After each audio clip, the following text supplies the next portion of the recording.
The thieves disabled the alarm, cut the phone lines, and cut a hole in the roof. All to get the big payoff. It's kind of like Ocean's 11. Super Bowl rings were stolen. He was able to go in there undetected and wipe the place out clean. Attleboro police are being joined by the FBI as they try and figure out how the thief hoisted out more than $1 million worth of jewelry. Super Bowl rings, that's not something that is stolen every day. I'm a professional thief. I'm a master thief. And no matter what I do, I'm a money-making mother. When David Tyree pinned that desperation heave from Eli Manning against his helmet and fell to the ground in the final minute of Super Bowl XLII, the New England Patriots effectively had been robbed of perfection, of an undefeated season. But that wasn't the only Super Bowl XLII heist of note. Enter Sean Murphy, a Boston area mover by day and a jewel thief by night. On today's episode, we're joined by ESPN's Sam Borden. He'll tell us Murphy's story, how he stole the Giants' Super Bowl rings in an act of vengeance to avenge their robbery of the perfect season. I'm Jeremy Schaap, and this is The Biggest Game.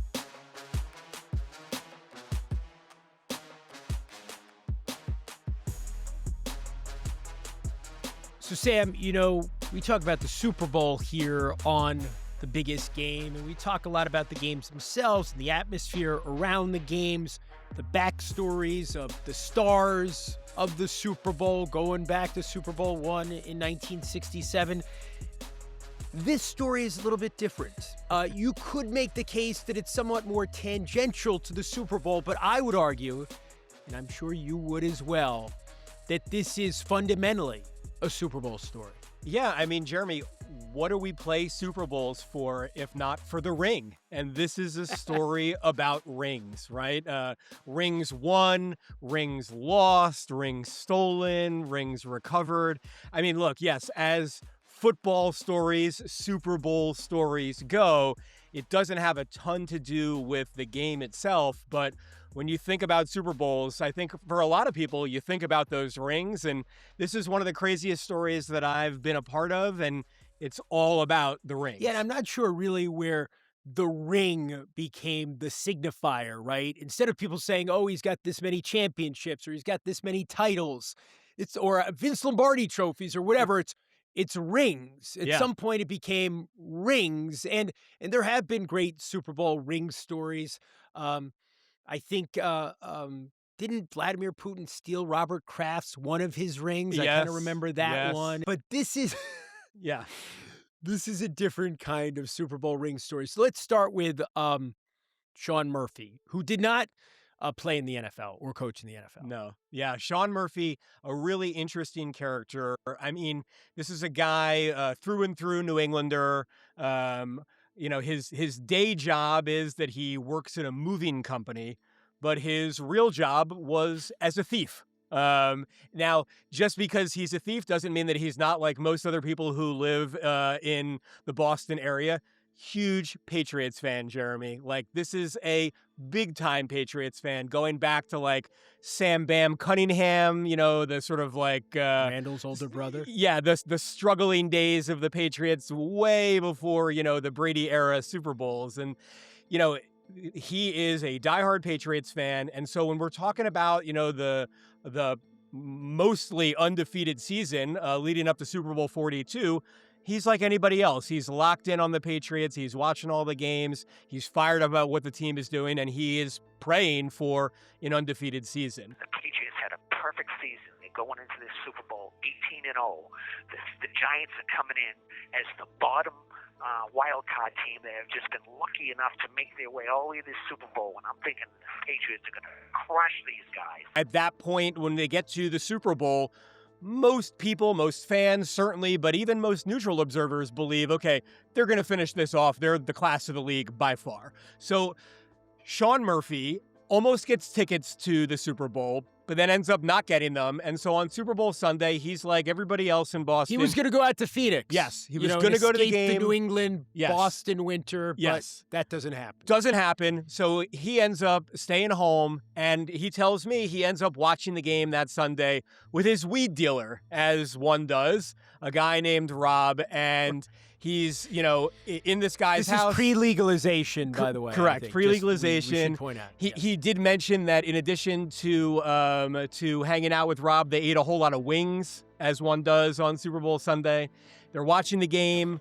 Like everybody, he, is super excited. The Patriots look like they're gonna do it. Then the Tyree helmet catch happens, breaks his heart. Same as everybody else in New England. He can't believe what happened. I was in shock. I didn't know what to do. He leaves that night super frustrated. Thwarted. Yes. They were thwarted by the Giants. Exactly. Super by frustrated. Burris. Yeah, I'm sorry. I know where your allegiances lie. I think they're similar to mine. We can revel in it for a moment. It's exactly. So doesn't work out for him. Goes home super disappointed. Now, fast forward a month or two later, he's at the library. Why is he at the library? Well, remember, he's owns a moving company. Big reader. Right. He's at the library doing some internet research for his next jewelry heist target. At that time, I was looking to do a jewelry manufacturer because the price of gold was going up and it was moving up. And I went into Boston, into the library, and got a list of all the jewelry manufacturers, in the New England area. And I was actually rating them by how much money they made. Some of them would sell 100 to 500,000 in sales. Some would go 50 to 100, 20 to 50, and like that. So I put the big ones up top, and I was working my way down. And as I was doing my research, I'd go and I'd check their websites to see what kind of products they make and what they do. And in addition to that, I would Google the name. And then when I got to EAD I Googled it, and an article came up in the New York Post that said that you were making the New York Giants Super Bowl rings. And I was like, holy shit. When I realized that one of the places we're going to hit had the Super Bowl rings, I was like, them Giants, they don't deserve it. They didn't deserve them rings. So now EAD who's making the rings, it's not just a place where they've got all these gems and they got the gold, but it's associated for Sean Murphy with this crushing loss in Super Bowl 42. Yeah, exactly, Jeremy. And what was interesting to me is that when I first talked with Sean, I was under the impression that revenge was a huge component of this job for him. That, he saw that the rings were there, hates the Giants. I'm going to go after this, this particular target. And there's no doubt that it was a part of that. But this guy is a professional thief. He's not an idiot. You know what I mean? He does this. He treats this as a job. And so when I talked to him, he made it very clear to me that while he was intrigued by the Giants rings, E.A. Dionne checked a lot of boxes in terms of a target that he as a thief would be interested in. He's from Lynn, Massachusetts. It's in Attleboro, just up the road. He says, in an office park, so it's kind of deserted on weekends. It's near a highway. I-95 kind of runs behind it, so you got white noise. You won't necessarily hear somebody drilling or, somebody making noise there on a Saturday. No traffic driving by.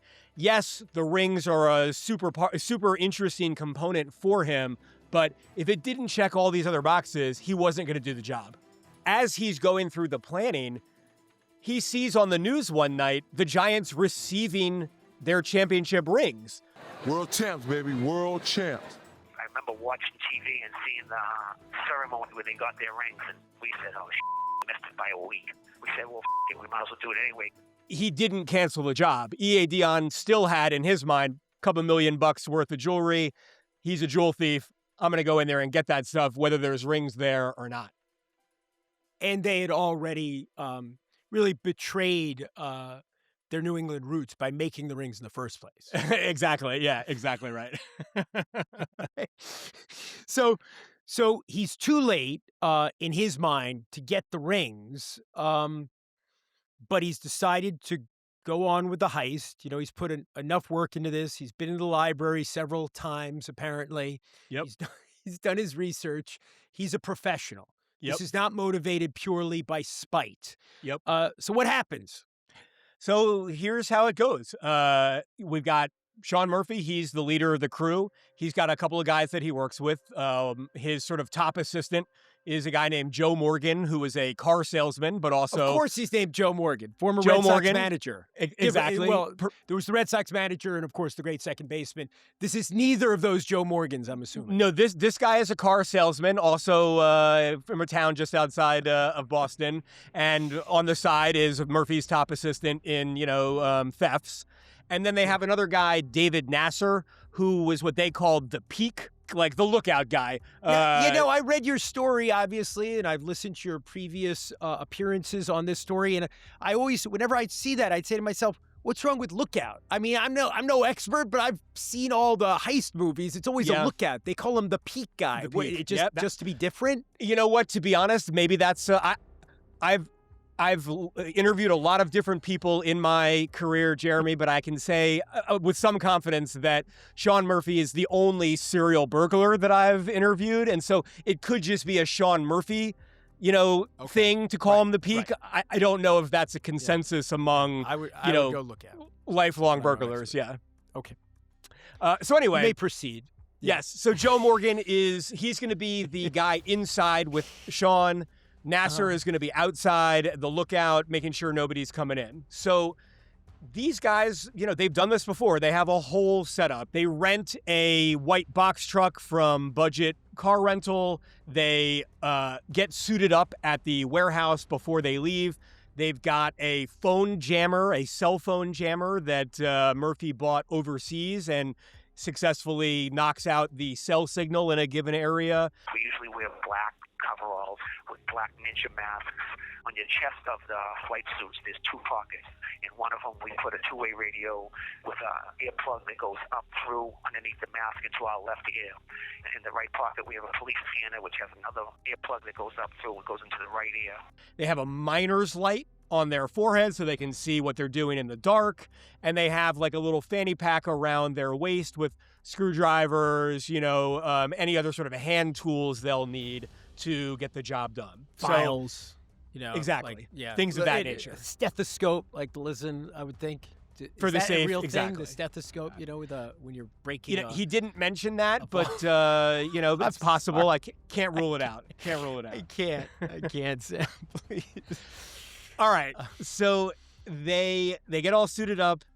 They go over to EA Dion around 4 o'clock in the afternoon, and according to Murphy, they spend a good hour or two just in the woods nearby watching the building, making sure there's nobody coming and going, making sure that there's nobody like security circling the parking lot. They want to make sure that they're alone. So they do that. They hang out in the woods. They smoke a little weed, according to Murphy. They watch the building. Calm the nerves. Exactly. Yeah. Night falls, and all is quiet. So the job is a go in their minds. They climb onto the roof. They find a power outlet near like the HVAC equipment up there. They plug in the cell phone signal jammer. They have a burner phone with them to test to make sure that the cell phone signal is out. It is. Then they snip the wire that's running from a telephone pole to the building. So now the telephone line that is connected to the alarm system has been cut, and the backup system, which is on a cell signal, is also jammed. So in their minds, they're free and clear. They wait about a half hour, 45 minutes to make sure nobody's coming. They didn't trip some kind of alarm by doing any of this. Nobody comes. So we would get up on the roof, and then we would cut the phone lines. And I'll usually cut a hole in the roof and chop it on the roof. I had actually hit the vault room first, the one that has all the gold, and I was in there cleaning them out while my partner Joe was going around the business just looking around. And about 20 minutes later, I met Joe in a hallway, and he said, "The Super Bowl rings are here." I was like, holy shit. And they're both kind of confused because they're like, well, we saw the team getting the rings. How could there still be Super Bowl rings here? But they're looking at them, and they're the Super Bowl rings. They've got the final score on them. They've got, all the jewels and the Super Bowl 42, the whole thing. It's the rings. So at that point, they're kind of like, well, we're taking those too. So they take all of those, sweep those into the garbage can. Why were there extra rings? Why were these rings still at the jewelers? These rings, we would find out later, were for staff, for like friends and family, anybody who wasn't sort of in the main Giants traveling party. who would have been at that sort of main ceremony, players, coaches, that kind of stuff. Anybody who would have gotten an extra ring, this was that batch. And so there were about 50 of those rings that had been made by EA Dion but had not yet been delivered.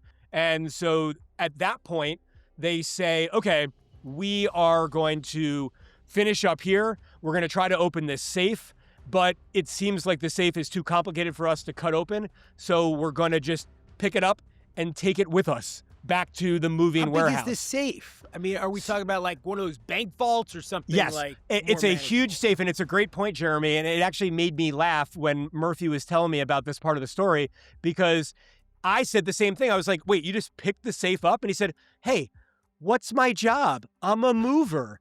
He had brought a hand truck, like a dolly, with him, wheels the hand truck in, they slide the safe onto the hand truck, they bring it out onto the loading dock, load it onto their white box truck along with everything else they've stolen, go up to the roof, grab their jammer, grab the gear, jump into the truck, head back to the warehouse where they can start working on the safe. We unloaded everything into my warehouse.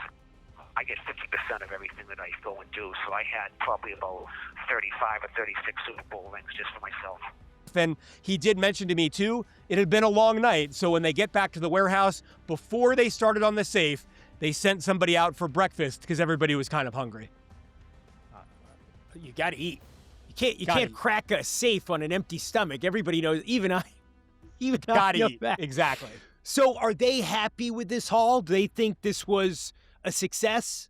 100%. I think they felt in that moment as though it had all gone excellently. You know, they had done all the safety precautions. They'd made sure that nobody was around.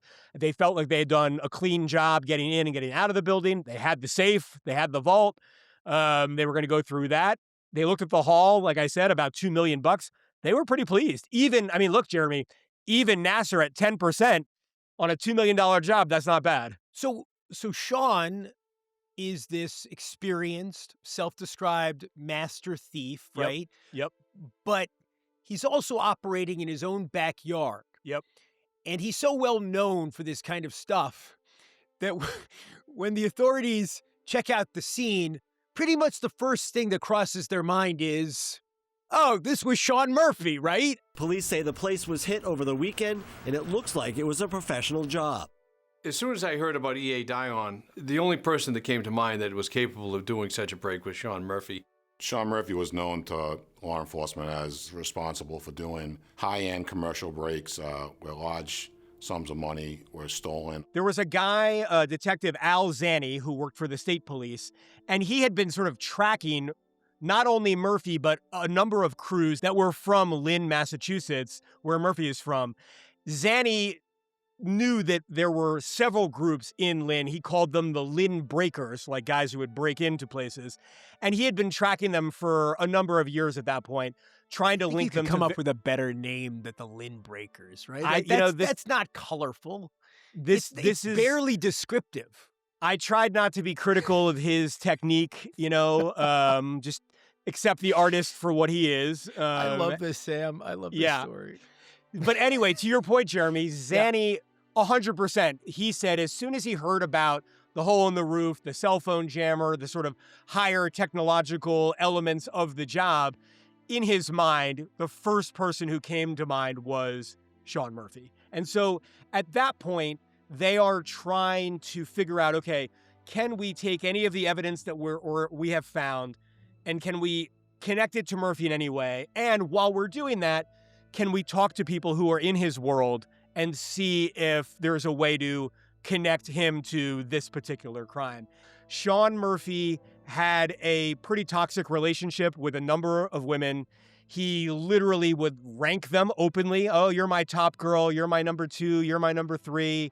And there was in many cases, there was a relationship that was based on he would give them drugs. They would be his girlfriend. He would give them money. They would be his girlfriend. It was not, sort of the healthiest relationships. And so this ultimately is what led to police being able to catch Murphy. Here's what happened.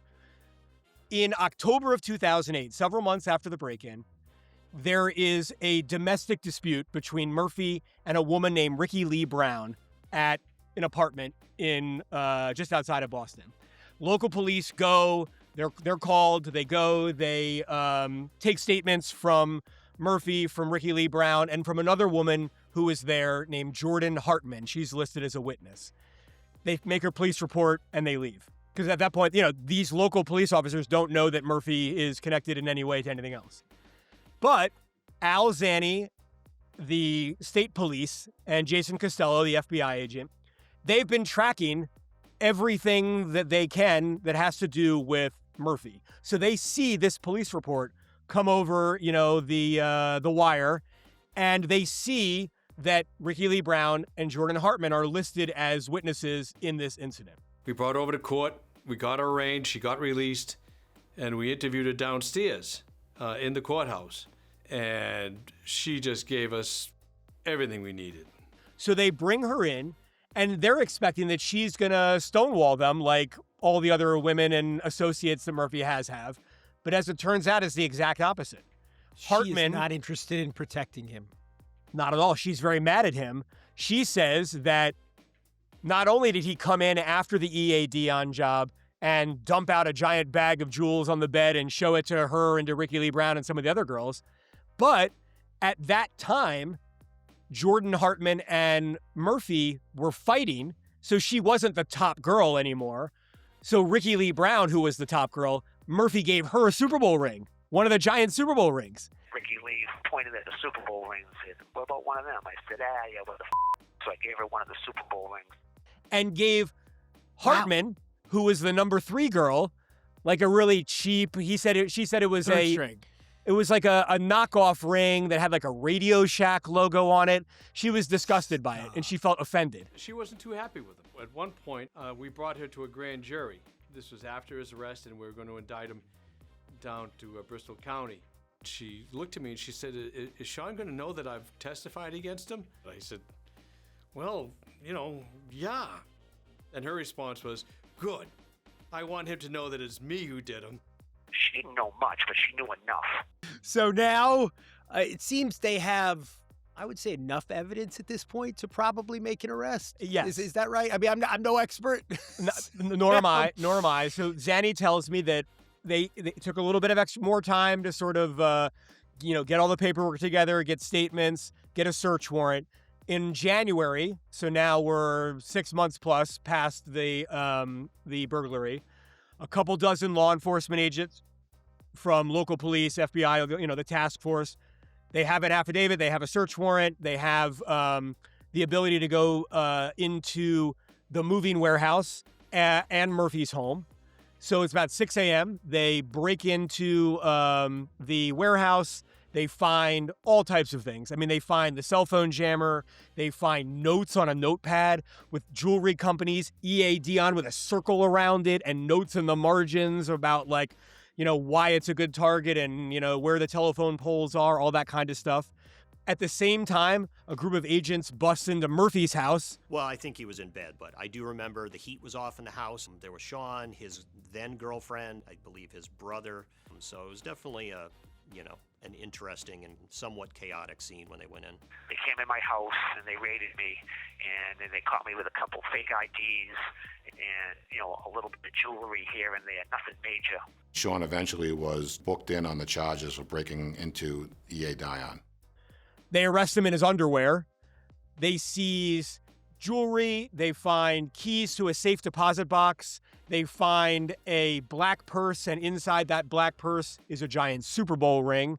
And they arrest Murphy. And then, Jeremy, just to sort of close the loop, a day or two later, they take those keys that they found, they trace it to a bank in Saugus, Massachusetts, where there's a safety deposit box. That initial shake of the box, you could hear something metallic scraping in the box, so I think we all knew what we had at that point. They go there, they open the safety deposit box, and as Al Zanni, the detective, describes it, they open the box and it was like the light is shining in, and there's 27 Super Bowl rings, very clearly the ones from the Giants inside. They even picked them up and checked it out.